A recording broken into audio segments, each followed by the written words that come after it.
on, baby. You can come back here. Hello, everybody. Hey, guys. How you doing? So we got... Hey, guys. How you doing today? This is my lovely daughter. You got to go to school. They had a school delay. Hopefully you guys are somewhere warm and you didn't have that. Hey, babe, have a good day. All right. See you. Say hi to everybody. Hi, everybody. Over there. The camera. No, over here. Come here. Sorry, guys. Say hi, everybody, right there. Hi. You're a natural. Okay, babe, I'll see you later. Oh, my gosh.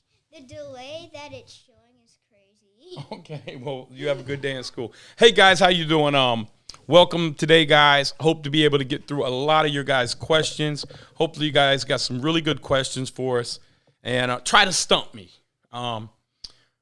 This is for entertainment purposes only. I'm just sharing my experience as an investor, but I want you guys to ask me any questions, and I'll answer them to the best of my ability. If I don't feel comfortable answering them, it's not that I probably don't know. It's that I don't want to give you legal advice or tax advice. So anything that I'm telling you is just what I would do in that situation. So you guys sign in. Let us know where you're from. Let us know where you're at. If you got a lot of snow, we're in Cincinnati, right outside Cincinnati. We got the most snow that we've had since a long time, and it's just gonna keep. It's more than 5 inches, like 9. So, any questions, guys? No questions yet. Just go ahead and make sure you comment your questions below, and we will get to them today. Hey, guys. So, look, man, we got a amazing video we're putting together. I knew this deal was crazy that we're doing, but I didn't know how crazy it is. And, guys, this is where we want to get you to. So, you guys are doing the BRRRR, single-family homes. This is a small 30-unit we did. It is worth $5.375 million. We're in for $1.8 million. We'll be able to do an 80% cash out refi for $4 million. So bye, honey, love you. So we're cashing out $2 million on this deal. We don't have to pay any taxes at all on that money, and it's still going to have $6,600 a month in cash flow and $8,500 a month in principal reduction. So we're going to show you exactly how to do that. Make sure you go follow us on TikTok, Instagram, and YouTube at Nate Barger. You guys start dropping your questions. Anybody with questions yet? Yep. What is the best way to evaluate a market for appreciation? So you want to, this is how you make all your money. This is how we made so much money here. You want to look at your basic jobs. Appreciation is only going to happen if there's more demand and less supply. So you want to get into an area where supply is kind of tight or where it's tightening. And why would it tighten? It would only tighten because people are moving there, and people typically always only move there in 95% of the areas because of the basic jobs. So if you can follow the basic jobs and then you know the construction cost, that's how you can make a massive amount of money. So this deal right here, and I'm telling you guys about, we're about to go shoot some videos on it today. It was 27,000 square feet. I know the cost to build in that area is $200,000 or $200 a unit. So that's $5.4 million. We're all in for 1.8. Our projected value when we're done is going to be $5.2 million. So it's right. I believe it's $5.2 million. So it's right there at rebuild cost. But rebuild cost is climbing quickly in that area. And with the land value shooting up, those are the type of areas you want to look for. Where are the basic jobs? How many indirect jobs does that have? And then go back and look at the graph in the area where the job growth has been over the past 10 years and where the job growth is expected to go over the next 10 years. And that right there will make you very wealthy without working very hard at all. So what's the next question, guys?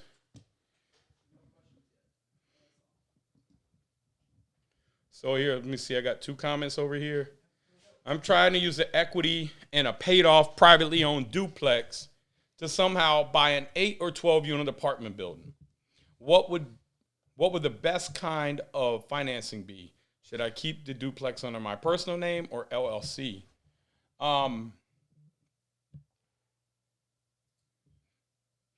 I think to get the loan done, you're probably going to want to do that in your personal name because it's too small. And then once you get the loan done, you may want to talk to your accountant about being able to put that into an LLC. You want to read your loan documents. So, I mean, any type of finance, you just need to get the money for the duplex. And the duplex should be able to pay for the loan. What you're going to be looking for is something that you can come in and use the money to add value. In other words, you buy it at a 6 cap or 6.5 cap, but you can push that to a 7 or 8 cap. That's how you're going to create massive equity in those buildings. Would you not recommend investing out of state on your first deal? Seems like a lot of opportunities out there, but I am a little skeptical being a rookie breaking into real estate investing this year. As you should be. I've seen so many people lose millions of dollars. Actually, we just got a portfolio over. I can tell you almost every deal I've ever bought in Cincinnati, I bought because there was an out-of-town investor that bought it that was going to make all this money. And then, on paper, yes, but executing it is so hard. You got to have boots on the ground. So I would, I like to be in control. On bigger institutional deals, 200 units plus, we can buy out of town. But buying single family homes, I know people do it, but I just think, to me, I wouldn't want to do it, and I wouldn't recommend you do it. I would like to know what area you're in and see if there's any areas around you that you could potentially buy that would make sense. So let us know what area you're in, and we'll see if we can pull up and see if there's any areas around you that you can cash flow that are going to get good appreciation. All right. Good morning, Nate. Can you talk a little bit about using an FHA loan to purchase a property? Pros and cons? Thank you for all you do to this community. I gotta be honest with you, man. I don't really know much about FHA. We typically, we're buying larger deals like, millions plus. So I really, if there's anybody that knows about that, please feel free to answer. But let me look at that question again and see if I can.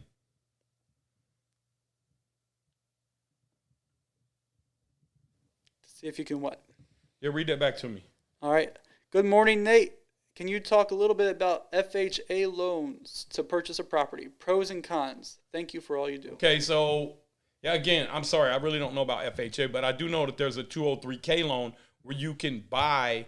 One of the things house hacking is you can buy an owner-occupied residence. You can do what's called a 203K loan, which means you can renovate it, which that is where the money is. Once you find these deals that need slight renovations and you can add massive value, that's where you make your money. So I don't really know a lot about FHA, but the construction loan process, that is where you're building your equity, because you may be all in for 150, it may be worth 200. You created 50,000 in equity, where you may have to hang on to that house for 5 years or 10 years to get that 50,000 equity. You're creating it in 3 to 6 months. So those are the type of deals that we've done consistently over and over and over again. Those are the type that I would recommend you do as well. All right. Do you have any corporate rentals? Best place to network, social sites to learn more about short-term leases? I do not have any corporate rentals. I've done some Airbnb, just really not worth my time. It's too management intense. You can make a lot of money. But I got a buddy of mine that did a corporate lease, and he crushed it. He took a parking garage, and he built vertical on top of the parking garage, and he did a lease to Procter & Gamble. He leased out every unit in there for, I think, $2,500 a month with escalation clauses in there. I don't really know all that, but he crushed it. So, yeah, if you got good corporate leases, you can make a lot of money, but you want to know how strong that corporation is. And you want to know what your exit strategy is. And also, what if the corporate lease falls apart? You don't want to bury yourself in so much debt to where if the corporate leases fall apart, where you can't go out and release them in the submarket. So just mitigating risk in that is what I would tell you to look out for. If it's a big company like Procter & Gamble, I think you'll be fine. But if it's a smaller company that's maybe not that strong, or maybe could have some type of merger, make sure you got your paperwork, make sure that they don't have, that you know what the buyout clause, make sure your attorney looks at it and that you know everything that could happen and how you're going to deal with that. All right, awesome. For a more passive income, would you recommend turnkey or syndication? For a more passive income, would you recommend turnkey or syndication? I mean, those are like two different things. So them don't go together. Turnkey just means that the property is already done and ready to go. Syndication means that you're putting together people or funds to go and buy property. So those are two different things. If you could elaborate on that a little bit more on what you want, I could probably help you out. All right. Hey Nate, what is an ideal cash out refinance scenario? The cash out is like a loan, right? Should I invest that money on another property? Yes, that's how I've grown. That's how everybody I know in real estate has grown, and everybody who has went bankrupt. Usually they take that cash out money and they go fix up their house. They go on vacation. They go buy luxury cars. So you want to take that money and you want to reinvest that money. Absolutely. I mean, that's how you grow quick. And, you know, people always talking about being over leveraged, but as long as you're taking that money and you're reinvesting in other deals, it's what you're looking for is your global leverage. So if you pull $1 million out of a deal or $100,000 out of a deal and you go and put that cash back into another deal, it averages out. So it's okay getting 80% out of a deal as long as you're not taking the cash out and blowing it. If you're putting it back into the company and you're borrowing the money at 3 or 4%, you're putting in deals that make 7 or 8%, you're making a spread, I think you're okay doing that. Okay, awesome. So we're going back to where the Eric was mentioning out of state investing for his first property. He is in Massachusetts. I have been trying, but getting slaughtered in the bidding wars. Properties are so inflated in this area, and I have been having trouble finding a good deal that makes sense. Well, Eric, you got to change up what you're doing, man. You're not going to get any good deals on MLSs. You got to go find deals that there's nobody bidding against you on. You have to go put bandit signs out. Go around your Home Depots. Go to the neighborhoods you want to go in. Stake the signs out. Get you a Google number so when code enforcement calls you, they can't find you and track you. Listen, man, do whatever you got to do, but quit. You know, the definition of insanity is doing the same thing over and over and over and expecting different results. This market's so hot, it's not going to happen, man. You need to go out and you need to find a way to source houses, and you got to be creative. You could even go knock on doors and say, hey, I'm looking to buy houses in this neighborhood. Have you thought about selling yours? And you'll probably get cussed out 500 times. But that one time when you don't get cussed out, you got a deal. And somebody come to the door and say, yeah, man, I just inherited this house. I don't want it. You know, it's got a roof leak. Cha-ching. What do you want for it? And you got to also think, a lot of people don't know how much these houses are worth. But as soon as a realtor gets a hold of them, a realtor's pricing it. But if you are getting, and I'm not telling you to go out and rob people. What I'm telling you, you knock on a door, the house was worth $300,000 5 years ago. Now it's worth $600,000. They don't know. They just say, hey, man, it's a little rough. I want $250. I want out. That's how you win. Kenny Rush and my partner down in Florida, he's really good at doing that. He has some programs. And, I mean, he'll tell you, I mean, you go get some of his programs. He even mentors. I know he's really probably booked up for the next year. But if you go in there, he has some great ideas on how to do that. All right, awesome. This one's a little bit longer. I saw your video that was about an hour and 30 minutes where you were where you talked about doing BRRs on a few houses and complexes, and I can't stop thinking of your success story. I just started on Airbnb's House Hack, and I am looking to acquire houses during these times. COVID, but my goals are hotels and multifamilies especially. I'm looking into a 12-plex here in Kansas City. How can I start going big? My thoughts are one roof with multiple revenue. So 12 units, good, man. That's a good place to start off at. But understanding what the end goal is. Number one, what area are you buying in Kansas? Kansas has some really good, Kansas City has some hot neighborhoods, and it has some neighborhoods that are, I mean, most of Kansas is hot. You know, we looked at buying a hotel out there in Independence. We also looked at, what's that other one? Something Park. There's a 280 unit we're looking at out there. So that's a really hot market. But you just got to do your numbers. And if you watch my videos on YouTube, if you do the breakdown, you understand the numbers, you'll be fine. Just don't come in too thin. Make sure you got plenty of reserves. Learn to syndicate capital. Learn to raise capital. Learn to do it correctly. I know my partner Mike Ely has a class actually on that today. What time's his class? He's over at Apartment Investing Secrets. Should be at 12 o'clock. 12 o'clock. He has he's bringing actually one of our attorneys in to tell you guys exactly a lot to do with raising private capital. So if you're not signed up for that, there is a link above. I think in the announcement, scroll down. Mike Ely, he tells you about the first deal we made $1 million on. It's a great story. Some of the challenges that we had, some of the mistakes that we made, but we still were able to come out and make $1 million plus on that one deal. So what's the next question, guys? This one's going to be probably asked a lot, so let's go ahead and get it out of the way. Someone's asked it already. How would you suggest starting? We have good credit, but not a lot of money. So I'm just going to tell you, I already got all this covered. You got to go watch my YouTube videos. It's in there. YouTube, Nate Barger. I want you to go watch them.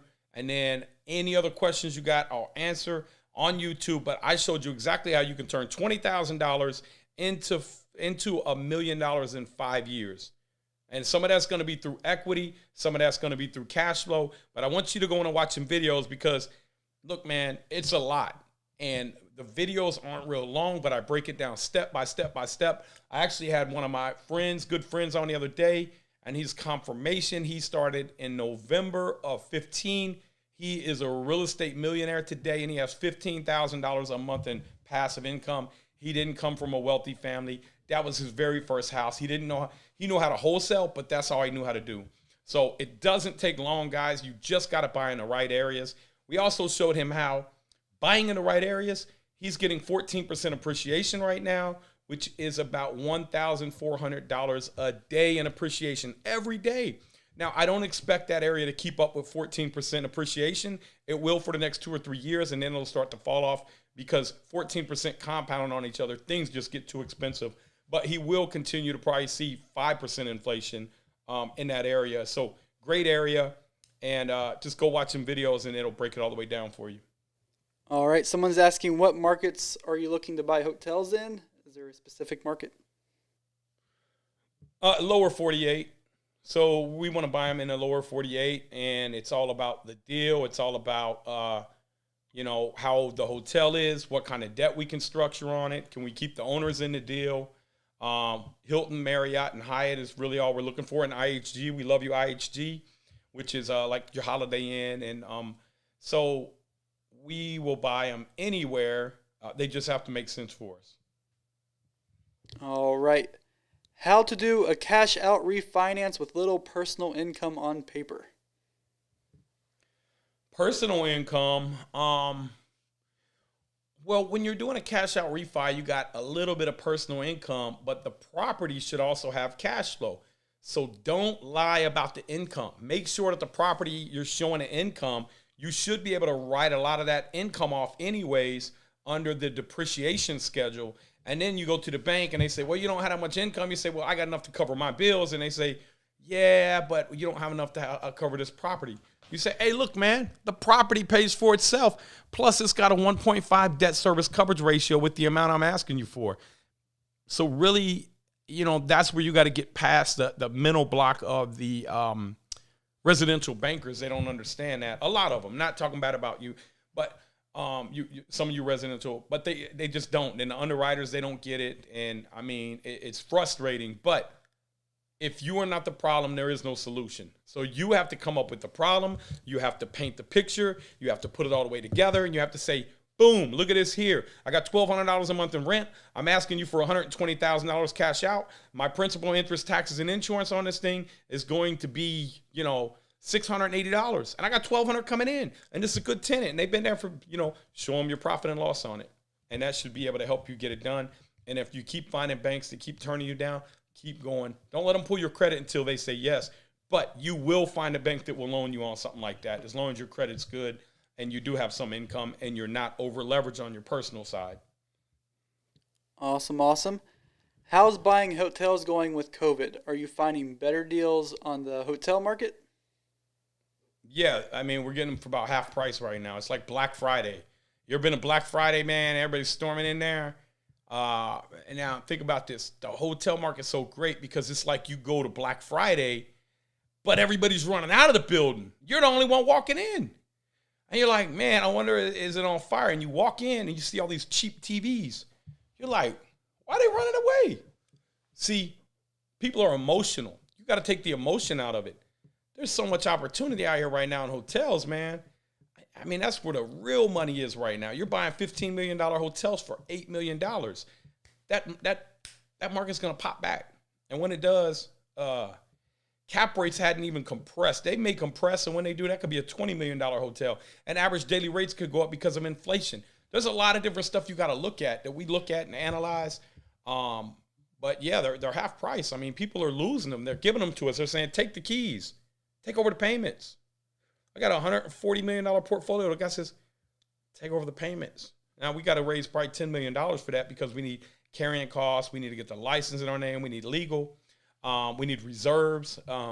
So you still have to raise money for them, but it's a great opportunity. It's like buying gold at 300 an ounce or 600 an ounce or something. Oh, awesome, awesome. Should you always cash out or should you leave cash and collect 100% of the rent? Well, if you're leaving cash in the deal, I really would like to know your scenario so I could show you on paper how much money you're losing. But if you could go buy a house that goes up 5% a year and you could use 20% down. So let's say you're leaving $100,000 in the deal, okay? Let me just do some quick numbers for you. You got $100,000 that you could probably pull out, but you're not pulling it out, and you could go buy, let's say, take that $100,000 and put $50,000 down on two $200,000 houses, right? So $200,000 houses that are going to make 7% return. That means on your $50,000, you are going to make a 7% return times 2 because you're buying 2 houses. So that is so that's 3,500 plus 3,500. Then on the other 150,000 plus 150,000, which is 300,000, because you're doing 2 houses, you're borrowing the money at 3.5, and you're getting 7% return. So you're getting 3.5 on 300,000, which is 10,000. Let me just, instead of guessing, hold on, guys. And I'm going through this because I want you to know how much money you're missing out on. So you take the other 300,000 times 0.035. That's 9,000. So you got 9,000 plus you had 100,000 that you put down that you made a 0.07 half. That's 7,500. That's 0, 0. That's 5. That's 7, 14. That's $16,500 a year in cash flow that you're missing out on because you're not leveraging this other deal. But even more important than that, if this is $400,000 worth of houses and it's going up 0.05% a year, you're missing out on another 20 grand. So if you take that money out, it's making you $36,500 a year, and that's inclusive of appreciation, cash flow, and principal reduction. So you got it. It's dead money. It's sitting in there and doing nothing. You got to get it out here, but you have to know what areas to invest in. I don't want you to just take that money out and go invest it before you watch my YouTube videos, because that's going to break down so you know exactly where to buy them at. All right, you'll like this one. I mean, you like them all. Hey, what's up, Mark? Across from Louisville, Kentucky, man. We're just over there. I can't remember the name of that, but we got a couple hotels we're looking at over there. Beautiful area over there.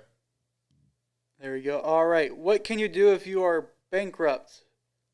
Well, I was bankrupt. Start in real estate. I was bankrupt in 2010, and what I did was I was really knowledgeable, but I went bankrupt because I had a lot of industrial buildings, and I had them cross-collateralized with my residential, and I personally guaranteed them, and the tenants quit paying, so I didn't have enough money. I only had about $500,000 cash. I burned through that cash renovating one of the buildings. I released it. That guy defaulted. It was tough back then because you had these commercial buildings that was like no tenants. You're just going to eat the payment. Well, I mean, those payments were like $20,000 a month, man. You can't just project and like, well, I'm gonna keep eating that. You got to do something. So I was bankrupt. But what I did was learn what my skill sets were, and where other people didn't have that skill set, I had to come in and partner with them. And I was able to buy hundreds and hundreds of units, even though I was going through bankruptcy. All right, awesome. I heard bandit signs was the old way. Well, it is old way, but you have to be different. And I mean, people still call the bandit sign. So, you know, the old way still works. Now, is it as effective? No, but going out on MLS and thinking that you're going to get a deal is ludicrous. You're not going to get a deal. You put a house up that's even decently priced. If you go put a house up that's even priced $10,000 over what it should be, there's 20 people in the front yard by the time you get there. You're never going to get one on MLS. You have to be creative. Go knock on the doors. Go send out flyers. Go put bandit signs out. Put them at the end of the neighborhood that you want to be in. You got to be creative. And so those are solutions. So if you have another solution, we'd love to hear it. All right. Can you please share the information on your friend in Florida? I would like to reach out for mentoring. Yeah, absolutely. His name is KennyRushing.com. Man, Kenny's bought and sold hundreds of millions of dollars. He's made, thousands of people millionaires. And he does this truly because he loves giving back. It's KENNY Rushing, RUSHING.com. Hey, put his link in here. And I already tagged her with the link. Yeah, and then also my partner Mike Yealy. He's Apartment Investing Secrets. If you guys aren't a member of Apartment Investing Secrets, that's my partner here in Cincinnati, his group. And this is his group too. We both got, but he's got a great 12 o'clock today. It's going to be a great Zoom call. I know our attorney's going to be on it. I'm going to be on it. So you guys jump on that. All right. Awesome. Thank you. That's what they're saying. Hello, Nate. What to watch when interviewing hard money lenders? Get references from them. They're going to ask you for references. Get references from them. And if they're offended that you do that, I would just, it's all communication. They may get offended and say, hey, look, man, I want to make sure you're legit. It's all about delivery. And just check them out. You should never have to give them money up front unless it's like a big group like Lima One Capital or Corvest. I know we've had to give them money up front before, and I mean 20, 30,000, but we know they're legit. We know they can close it. They want to know you're not wasting their time. But unless it's a big group like that, and then you want to understand what the money's going for, is it going to be credited, and am I approved before you give them the money? Because you don't want to tell them. And then, guys, make sure that you're not just going on here. If somebody posts, you guys do a great job of alerting us when somebody posts. We don't let anybody come on here and try to scrape data or scrape emails. Don't give your emails out to anybody on here unless it's up in the announcement section. It's one of us. It's one of our preferred vendors. It's somebody that we know, that we vetted. We get lots of people that want to advertise on here, but we won't let them do that just because right now that's not what we want. We want interaction for the group. And eventually we will bring all them resources to you guys, but we want to make sure that they are good resources and that we vetted them. All right, awesome. So Eric is now asking, are mailers effective? I have a good list right now and was planning on sending several out this weekend.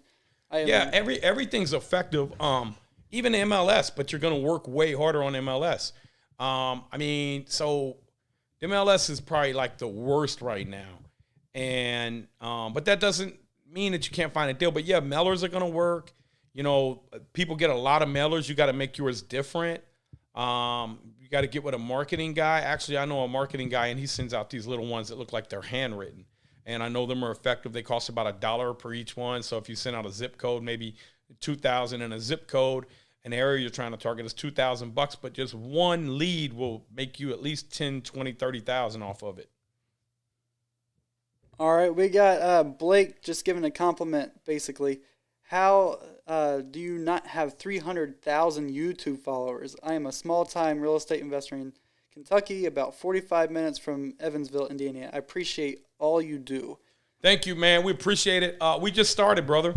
I mean, we just started not even a month ago on YouTube. Yeah, we didn't even start a month ago. So we will get a bunch of followers on there.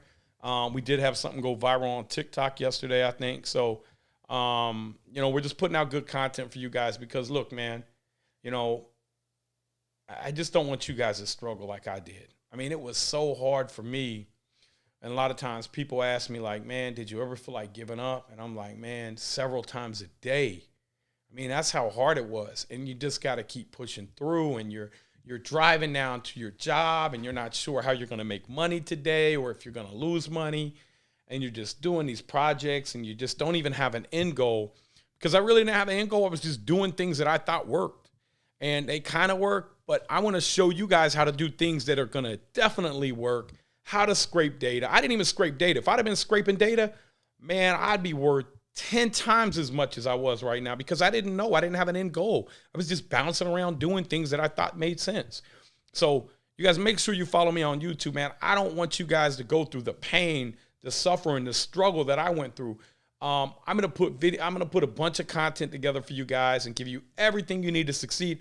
I'm even gonna put a material list together on what kind of materials we will use, not just because of the cost and we get really good pricing on them. I want to share that pricing with you guys. We're working on something with some of the big box people right now, Home Depot, Lowe's, and Menards. So we're gonna see which one gives us the best deals, but also what kind of product is gonna withhold the test of time. So, next question. Well, hold on. Make sure not just don't follow us. Don't follow. Subscribe and hit the bell. Don't just ding, do ding, that ding. either. Share the content. Share it with your friends. And some guys, look, I had my daughter in here earlier, my son. Man, get your kids watching this because you don't want them to feel like they got to go to college to become wealthy. They don't. I didn't go to college. I went to prison. So look, you guys, if you teach your kids, if they're 7 or 8 or 9, get them in, start learning about this stuff. Because as they start learning it, their mind starts to think different. And the thing about winning in life and becoming successful is really all about mindset. All right, awesome. How many units would you suggest to have in your portfolio before you start using third-party management? When should you separate yourself from your investments? It's two different questions. I don't think so the unit count, it doesn't matter like unit count. Like if you're doing unit count, you're doing small stuff where you live, you need to form your own maintenance and management company and leasing division. If you're going out and you're buying outside of the unit, outside of your area, you typically need 200 units plus because that's considered institutional quality. Because you can you can afford one person for about every 50 units. So you need a maintenance tech, and then you need an assistant maintenance tech to help with the turnovers. Then you need a property manager, and you need a leasing and property manager assistant. So you need 4 people divided by 200 units. That's 1 per 50. Now, if the rents were stupid high, you probably could do 100 units. But you want to make sure that those are like B minus assets or better. You don't really want to do C properties. It's going to be hard. You're going to have a lot of problems. You want to make sure it's not a real old building that hasn't been renovated. You're going to have a lot of cost that it's going to be hard. You give a third-party management company, unless they're vertically integrated and they have their own in-house construction team, it's going to cost you probably a ton of money. So you could go outside your area, but you got to make sure that you have somebody good to JV with and that they have a track record. But we built our own management company, and then you learn so much more too. So I would recommend you run a management company, and then you never just have passive. You create a board, and you become one of the members on the board that make decisions for what the property management company is doing, because you still have to manage them, because if you don't manage them, then somebody else that they're working for is going to manage them better, and they're going to get better results. So real estate can be passive. We create passive income for our investors. But as far as you thinking that you're just going to hire a management company, they're going to make you rich, you have to make sure you are in touch with your PM at least monthly. I would recommend weekly meetings and nightly reports. Look at your reports. I look at my reports every night. I know what my vacancies are. And I got over 1,500 units, and I got hotels. I look at the reports every morning. First thing when I wake up, 4:30, 5 o'clock, that's what I'm looking at. All right, awesome. How could we get in touch with you if we have a deal and are looking to raise or syndicate capital? Matt, I mean, you tell me, you deal with, Matt does all that for me, social media stuff. All right, so just go to, just send us an email at Nate at natebarger.com. Nate at natebarger.com. So send it over to us, guys. But look, make sure you watch my videos on YouTube. One thing that I learned when I had some people like big players was when I first started was like, man, you really only got one shot. So don't waste their time. Make sure it's a good deal for you. Send it out. And if you're not sure, go watch my YouTube videos, subscribe, hit the bell, and you will know what a good deal looks like after watching the videos I got on there. Already posted. We've only been posting for 3-4 weeks. Also, make sure you mention what kind of deals you are interested in, too. You don't want to just have single-family homes coming in left and right? Yeah, no, we don't want no single-family homes. We want big commercial 100, 200 unit plus complexes.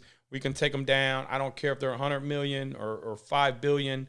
I got my guy Kenny Russian, man. He can take down any deal. But me and Mike, we've raised a lot of capital, and then I got my partners over at Venture. Just, man, we got a great group of guys, Matt, Steve, and Robbie. And if it's a deal in the lower 48, we can take it down. Hotels all over, but we only want Hilton, Hyatt, Marriott, and IHG, and we're very picky about it. So I don't want you to send me something and I tell you it's old, I don't want it. So, all right, awesome. My wife's father passed away without a will. She is the executor of his estate. The house is worth about $110,000 using comps. $16,000 left on the mortgage. What's the smartest way to transfer the title and turn into a rental property?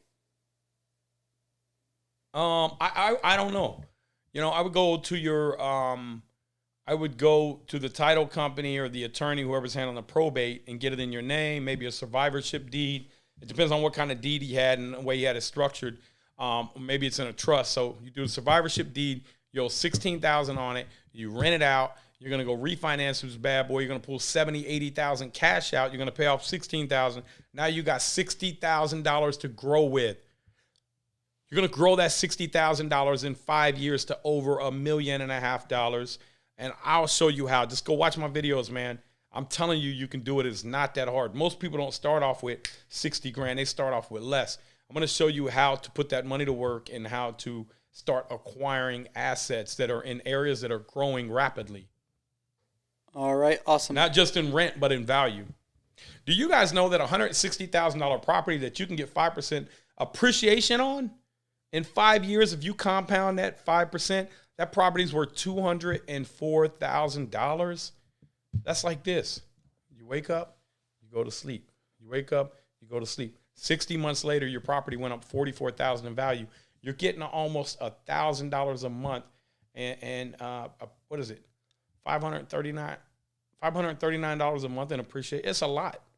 No, it's more than that. It's almost $1,000 a month in appreciation. You're doing nothing, but you're renting it out.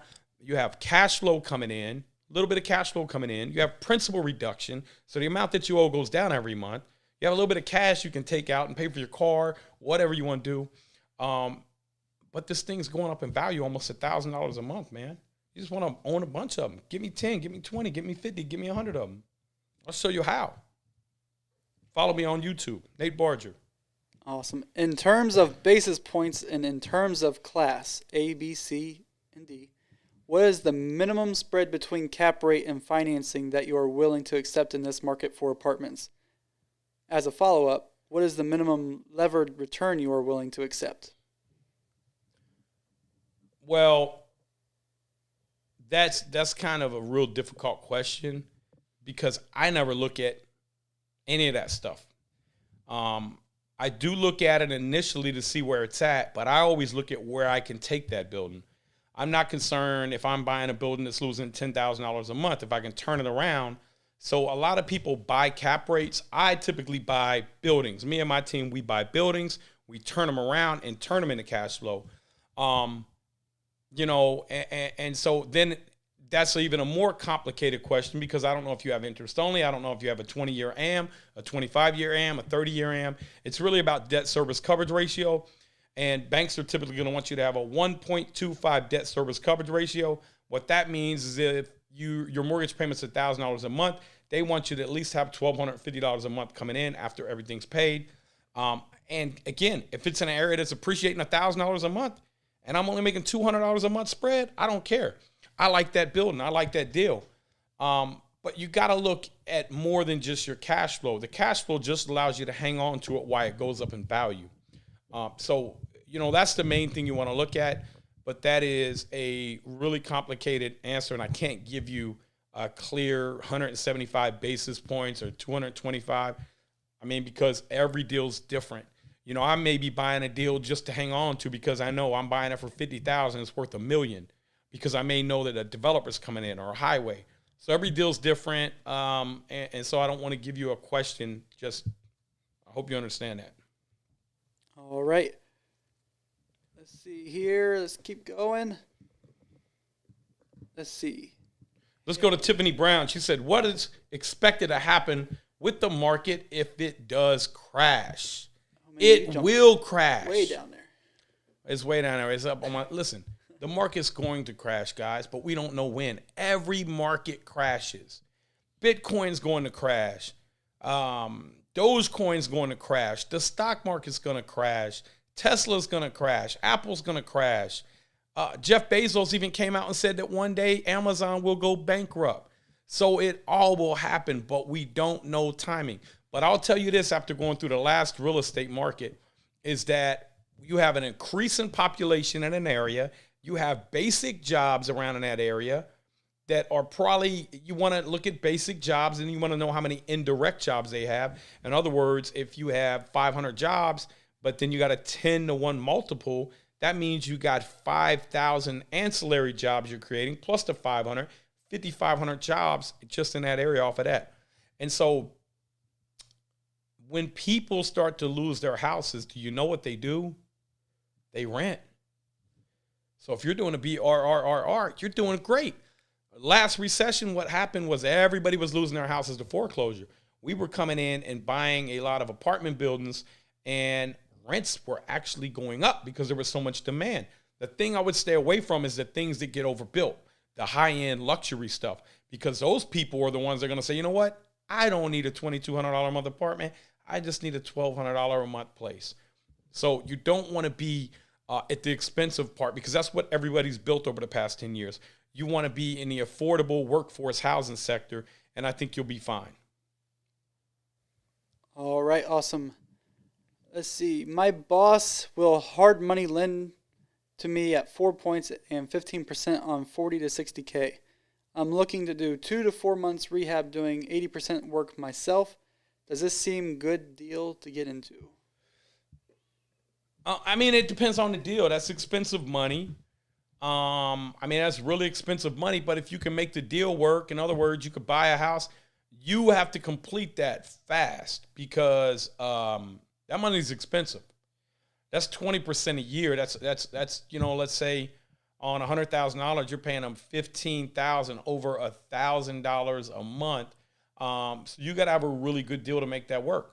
So if you don't know how to run your numbers and make the deal work, then you're probably not, and you don't know how to analyze that, you're probably not ready for a deal yet. Now, that's not to say you can't be ready in 30 days, but you got to go in, you got to watch my videos, man, because I don't want you to go borrow this money from your boss. Next thing you know, you and him, man, you don't want to have to go to work and you got problem paying your boss, man. So, think about what you're getting into. Think about what your exit strategy is. You're thinking about flipping it. We're in a red hot market, but the market can turn like that. Usually what happens when markets start to do this, which is what we're doing right now, it's the end of a bubble. The problem is I cannot tell you that I can identify what's going to make that bubble pop. But I'm pretty sure that there's a high probability that in the next 300 days that bubble could pop. But there's a probability it might not happen for another 5 or 10 years. So nobody knows, but approach cautiously and have an exit strategy. What if you can't sell? Can you rent? Is he going to convert that loan? Are you going to be able to go refinance it? What's your exit strategy? Because I got caught in the last cycle with some flips I was doing, and there was no more buyers. It was the hottest market in the country 1 month, and then the next month there were no buyers. Banks stopped loaning. So the market can turn that quick. So think about your exit strategy. All right, awesome. What is more effective in your opinion, mailers or door knocking? Just do both, man, to get deals done. If I have a goal today, I promise you this right now. It is, what time is it here? 10:46 Eastern time in Cincinnati. And if my family depended on me getting a deal today, I have no lead sources. I promise you, by the end of today, I will have a deal. I will go knock on doors. I will put signs out. I will be creative. I will get so many calls. I'll do Craigslist. I'll multitask. But by the end of the deal, I will have by the end of the day, I would have a deal under contract. So when you are bound and determined that you are just going to get something done, you just go get it done. There are no limitations. There are no, well, I don't know, but what should I do, this or that? Do both. Go out here and you try and you just try and see what works. And then once you find what works, then you do, because every market is different, man. But the main thing that works in any market is just perseverance. That is what our country was built off of. And, you just go out here and push through, brother. The neighborhood's going to give it to you. Then ask. The person says, well, I don't want to sell my house. What do you know anybody that does? Well, my cousin, man, they just inherited one from their mom. I mean, trust me, man, it happens all the time. Get out here, just ask questions, be friendly. And if somebody's trying to chase you off and tell you, hey, that they're unwanted, that you're not wanted here, you're not allowed to solicit, then listen. Try to get them to say, listen. You say, you know what, I'm very sorry. I'm just a newbie. I'm trying to make it. A lot of times people have empathy on you. Those will be the people that you need to break through, because it's all about communication and getting what you want, what you need for your family. All right. How would you handle a family member selling you their house at what is owed? And how would you get the capital back out what you invested in the rehab?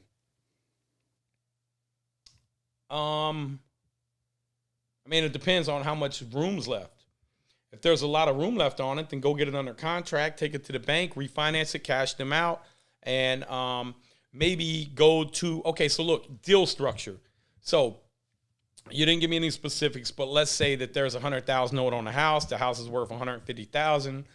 Let's say that you write up a purchase contract from them for $120,000. They're going to give you $20,000 in repair credits, okay? And $20,000 in repair credits, or you could keep them in the deal. It's all about structure and how you can get that money out to do the renovation. Or you could say, I'm going to move in there. I'm going to be a first-time home buyer. I'm going to put 3.5% down. I'm going to do a 203K loan. You get the renovation funds that way. There's a lot of different ways, but I need to know numbers a little bit more specifically to help you break that down and slice and dice it. All right. You are very inspiring, Nate. We have 16. Thank you. And are really pushing our growth. We do wholesale too to help with raising capital. They're saying thank you and explaining what they do. Hey, thank you guys, man. We got I get it all the time that this is probably one of the best groups. Everybody says, man, it's the best group I'm in. We want to keep it that way. You guys are truly what makes it the best group. You guys interact, you answer questions. We don't have people in here, for the most part, being mean and cruel to other people. So it says a lot about you guys, and I appreciate all of you guys, and that's why I want to give back to you guys and show you guys, like this video that we're going to shoot today. It's amazing. All in on this property for $1.8 million, appraised at 5.2. We pulled $2 million cash out. We still had $6,600 a month in positive cash flow, $8,500 a month in principal reduction. Year 5, it's in an area where the rents are going to escalate again. The value is going to go up to $6.5 million. At that point, we'll only owe $3.4 million on it because of the principal reduction. We'll be able to do another cash out refi of another $1.7 million. So I want to show you guys, look, that's $3.7 million off one little 30 unit. How did I do that? How did I know? Because I knew the area. And on top of that, we did it right. The video last night was about what kind of renovations to do in what areas. On top of that, we had over $500,000 in cash flow. So that one deal brought us in over $4 million, a little bitty 30 unit. Just got to know where to buy it. We bought it for $450,000 in an area that was turning right around the zoo in Cincinnati. We did a tax abatement on that, and it is now workforce housing. It's right there at workforce housing. It's $11.95 a month plus rubs for the water. That's workforce housing in Cincinnati, and we have a 28,000 unit shortage. So I want you guys to understand all them numbers so you can make massive cash flow. I could retire, and I could retire off that one deal if I wanted to. So make sure you follow me on YouTube, subscribe, hit the like button, click on the bell. You're going to get notifications every time that I'm putting a video out to try to show you how to become wealthy. And share that video too. All right, this is Christina. She's just saying, yes, you think they're not listening. Hey, man, hold on. I think the screen's froze up. Is that just mine? Might just be yours. Okay. All right. Sorry, guys. Christina, how you doing? Christina's in Cincinnati. You think they're not listening, but your kids are ear hustlers, even if they're just retaining 20% of the information you're providing around them. It would be nothing but beneficial. So you know what, guys? She's exactly right. And so what she's saying is they're listening, okay? So when you're saying, I can't, we can't afford this, we can't do this, I tried, they're listening to that. But if you say, okay, we're going to find a way to make this work, problem solve, teach your kids to problem solve. All right. What can you do if you have nothing and starting from scratch? I would recommend going to his YouTube channel to start. Well, you have nothing. You got to have something. You got to have some arms. You got to have a brain. You got to have eyes. Maybe you don't have eyes. Maybe they don't work. Maybe you don't have hands. But look, you got something, man. You have to go out here and use your brain. You have to become educated. And guys, this new age of learning is so different. Back years ago, you had to have a formal education. You had to go to school to learn stuff. Now all you got to do is go to my YouTube channel or go to my partner, Kenny Russian, or go to my partner, Mike Ely, or many others on YouTube. But we're probably the three best. So I'm a little biased about that. But look, guys, you take this thing right here. You pull up the data. You come up with the goal. I'm going to help you come up with the goal. I'm going to show you where to scrape the data. It's all on my analysis videos and everything. You go on there, man, and you listen to this stuff. You're going to not just understand how to buy real estate, how to structure deals, but what area and what the end goal is. Then all you have to do is get the data, put the action steps in place, and execute. The rest is history. You too, in 5 years, will be sitting back on any beach you want in the world with $6,000 to $15,000 a month in passive income. And you will be a millionaire or a multimillionaire, depending on how hard you want to push. All right. So someone is saying or asking if the market is good in Colorado. They live there, so they're asking. Man, Colorado's so hot. I did an analysis on that with, what's his name, Lyle? Was that Lyles? No, that was Austin. Okay, Austin. No. Okay, well, Austin, and yeah, that market is stupid hot. What the problem is things are so expensive. So you have to figure out a way to get into that market. There's some people that don't know what that market's worth. So you got to reach out to them and see how you can make it work. You may even have to go outside of that market a little bit because, depending on what part of Colorado. But when you say Colorado, I'm thinking you're thinking one of the bigger cities, and it's all of that stuff's hot out there. Colorado's done an amazing job of bringing in millennials. Oklahoma City's another one. We bought a hotel down there. Oklahoma City's paying, I think it's $10,000 for millennials that have a business, like that work out of their house, if they move to Oklahoma City. So you got some really smart cities out here that are saying, hey, we want to get these millennials in. We want to work with them and not against them. Hey, California, you guys are, you're pushing business away. New York's pushing business away. You guys come on down here. We're business friendly. Awesome. What is expected to happen with the market if it does crash, or is this just a myth? Yeah, I already answered that. Oh, okay. That was the one I answered earlier. Oh, sorry. Yeah. It's not a myth. It's going to happen. Nobody knows when, but be prepared for it, and you'll be okay. Ash Patel just shared something on his Facebook the other Ash, day. what's up, brother? How you doing, Well, Ash? he's not in here. I'm just saying. Yeah, he is. Ash is in here, is he? man. Probably. Okay. Probably. He's over there making hundreds of thousands of dollars. Him and Brian Blankenship in the market today, man. I see you guys are crushing it. I think Ash made 20,000, 30,000 yesterday, man. I'm like, man, I got to go over there and hang out with these players, man. Like, you guys are crushing it, man. On those calls and options and all that. Yeah. They know what they're doing, man. They got. See, the only reason I don't have that because then I wouldn't be able to see you guys. They got a number of computer screens across their whole desk. All right. Does the 1098 tax form really work by writing off on your taxes? By writing off what? I'm not sure. That's just 1098 is 1098. You could have a 1098 INT, which is just the interest you made. But I need you to elaborate a little bit more on that. If you guys want to know how to not pay taxes on your rental property, we got a video on that. I'm going to make another one with my accountant and show you how we are able to write off a lot of stuff and not pay federal taxes. And it's totally legal. You can do it too. all right. Then you can get some sparkling water. I don't understand how y'all make money on condos with these HOA fees. I want to buy, and let's say my mortgage is $1,000, but then the HOA fees are $500. So now that's $1,500 a month. Hey, hold on, y'all. This is my partner, Mike. Let's see what he want. Hey, Mike, we recording, bro.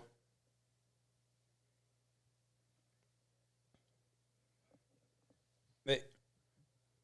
Okay, I'll call you back as soon as I get done recording. All right. Sorry, I thought I was going to have him on as a guest. He wanted to ask me about a contract. But anyway, so that's the only reason I answer, guys. Okay, so go ahead. I want to buy, and let's say my mortgage is $1,000. Okay, so you're worried about HOA fees. I'm buying 24 condos right now with HOA fees, and average HOA fee is $300 a month. Some of the units are rented out at $600 for them apartments, but I can come in, clean them up, and push them to $1,000. Then the townhomes are rented at $1,500. I can clean them up, totally renovate them, $30,000 renovation, push the rents to $2,400. So sometimes it works, sometimes it doesn't. In your case, if you can only get $800 or $900 a month out of it, then it may or may not work. But what you got to think about is this: when your HOA fee is covering all your exterior repairs, and so a lot of you guys aren't budgeting your properties right because you're buying a house and you're saying, well, I don't have to worry about that. Yes, you do. You're just not putting it in your paper. So let's say you're setting aside $50 a month for that, for exterior repairs, 50 to 75. Let's say your water bill is 50 or 60. That's included. You can bill that back. We're at $100 right there. And then let's say your insurance is another 40 or 50, which you still got to have insurance. It's called HO6 for your condos, but it's a lot cheaper because your insurance is included for the structure based off of your HOA. So that's $150 they're giving you right there. Plus they're cutting the grass, which you don't have to do when the place goes vacant. So if you got $150 HOA fee, you pass them costs on to the tenant. You say, I'm gonna rent this to you for $1,000, but you're responsible for the water. If you can do that, it's called RUBS. So you just got to figure out a way to make it work. But if the HOA is too high, and then you want to read your documents on how they can raise the stuff, if you're gonna have if you're gonna have a condo that's gonna go from $150,000 to $250,000 over the next 5 years, and you're breaking even on it, man, you're probably fine. You're gonna make $100,000 off of it. You got to think about the goal. Hope that helps you out, man. All right. It's 11 o'clock. So we got to get ready to get out of here. A few more questions. We are headed down to check on some jobs, get through the snow, hit the button on the all-wheel drive, and raise the car up, and we're going to get through today like we the truck because we got like 9 inches of snow. All right. What's the best place to get more investing knowledge? I've been reading several bigger pocket books and follow many social media groups, including the BRRRR Facebook group. And go on my YouTube channel. Watch all my YouTube videos. You're going to be blown away. Go on TikTok. I got some great TikTok stuff at Nate.Barger. My YouTube video is Nate Barger. He's on YouTube right now. So he's commenting from YouTube. He actually signed up for the Mike's class at 12 o'clock today. So Sweet. All you guys go sign up on Zoom. It's in the announcements on the top of the BRRRR Invest group. Make sure you go over to our partner, Adam, at BRRRRinvest.com. He has a calculator. He has some forms, a lot of forms that you can use, only like $137. A great deal. I actually went in there and we got access to it. But you just follow me, follow Mike, follow Kenny. Ask questions in the BRRRR group. If you're not on there, watch my YouTube videos every night. And within 6 months, if you start eating, sleeping, breathing this stuff, the thing that makes me the most upset about some of the people out here is that they just aren't serious about this, man. They don't know every statistic about the Super Bowl, but it's not going to help you, man. It's not going to help your kids. It's not going to help your grandkids. But when it comes to this property, I want you to be as passionate about this as you are about sports and learning that stuff. Because if you do, then you too can become, in almost no time, a real estate millionaire. That's what I'm here to help you guys with. That's why I'm doing this. I want to give back to you guys. I want you guys not to have the same struggle that I had. And I don't even want you to do this for you. I want you to do it for your mom, your dad, your sisters, your brothers. Man, I've been able to help all of my family members out with getting houses, getting their credit. I mean, my kids, they think different. My nieces and nephews, my nephew's investing. He just did his first flip, made 67 grand. I mean, you just can change. One person can change countless lives. So you be that person for your family. all right, there's no more questions. Guys, we want to thank you for tuning in. Make sure you watch our YouTube videos every night at 8 o'clock. And we will see you guys next week. We are probably going to do a different time. We're going to look at our analytics here. Thursday at 10 o'clock wasn't a very good time, but that was what we had time for. Make sure you go into Apartment Investing Secrets. It's our joined group. 12 o'clock, Mike is going to be putting down some Mike is going to be dropping some game, and our attorney's over there today too, answering questions. So see you guys soon.